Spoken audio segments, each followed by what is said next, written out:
Alright guys, in today's tutorial, I'm going to show you how to do the outline effect that you see on a lot of thumbnails in YouTube. Now, first of all, you want to bring whatever image you plan to work with into Photoshop.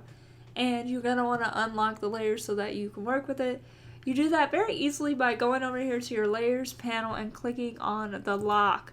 The most important part of doing this effect is making a selection of what you actually want to outline. I'm going to do that very quickly here with the quick selection tool. You get to that by hitting W on your keyboard.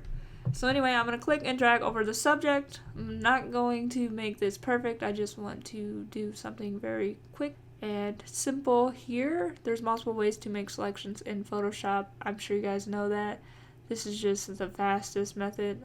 Maybe the select subject might be even quicker.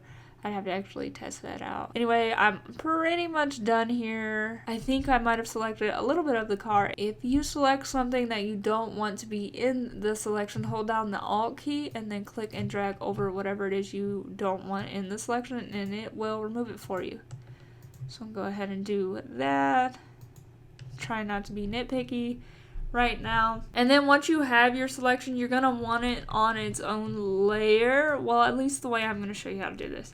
So there's a couple ways to do that. You can right click while you have your selection up and your selection tool active and hit layer via copy and it'll jump it to its own layer. Or, this is the way I do it, I'm going to go ahead and select that again. If you lose the selection when you copy it to another layer, you hold down Control and you click the thumbnail in the layers panel and it'll make that selection again for you. I use Control J to do essentially the same thing I just showed you. It's identical to what I just showed you. It's just a little faster. I'm going to go ahead and delete one of these because we don't need both. Now, I'm going to make this outline by using the Layer Styles panel. So, in order to get to that, you go to the layer that you want to add the effect to. You double click beside the name and not on the thumbnail, and this will pop open the Layer Styles panel. You go down to Stroke and you click it. And in order to see the options for that, you actually have to click beside the name stroke. It'll pop the options open for you. In this case, you can change the size or the color, the blending mode, the opacity, whatever you want.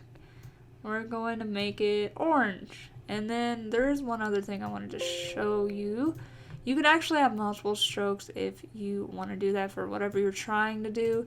You just want to make sure the one underneath, so the second one needs to be bigger essentially, because if it's not, you're not going to be able to see it. So make sure you're watching the order, so the bottom one here is bigger. If not, the top one would just not show it. So if that is something you're trying to do, keep that in mind. And then you just hit OK. I like this way because you can turn them on and off, and you can quickly edit them. You can also do the same thing with text. In order to get to your text tool, you hit T on your keyboard and then just type out whatever you want your thumbnail to say. We'll go with outline here. And then again, to get to the Layer Styles panel, you double click in the Layers panel beside the name and it'll pop open the Layer Styles panel and then just click Stroke. And it'll remember whatever you did last. There you go, now that you can see it. You can adjust it however you like. If you do want to do like a glow, I see some people do a glow effect as well. I'm going to click on the layer of the woman. I'm going to double click to get into the layers panel. And it's very easy to add that glow. You just go down here to outer glow and you click it. And then it might be a little hard to see because of the color of the stroke, but you can just add a glow like that and then adjust the settings to your liking. Maybe don't use spread because then it'll just look like a normal stroke. I'm obviously exaggerating the effect here to make a point. Now, I know that a lot of people make their background less noticeable. There are multiple ways to do this. I like to do a solid color adjustment layer, so I'm going to go down here to this little bubble underneath my layers panel. I'm going to click it. I'm going to go up to solid color. I'm going to make it a green because the vehicle was a green color. I'm going to click OK. And you're like, well, it's covering everything. Well, essentially what you want to do is drag it below the subject. And you're going to change the blending mode to multiply. You do that by going to this little drop down here and then click whatever blending mode you like, whatever look you're going for. I'm going to go with multiply, and then I'm going to lower the opacity some, right?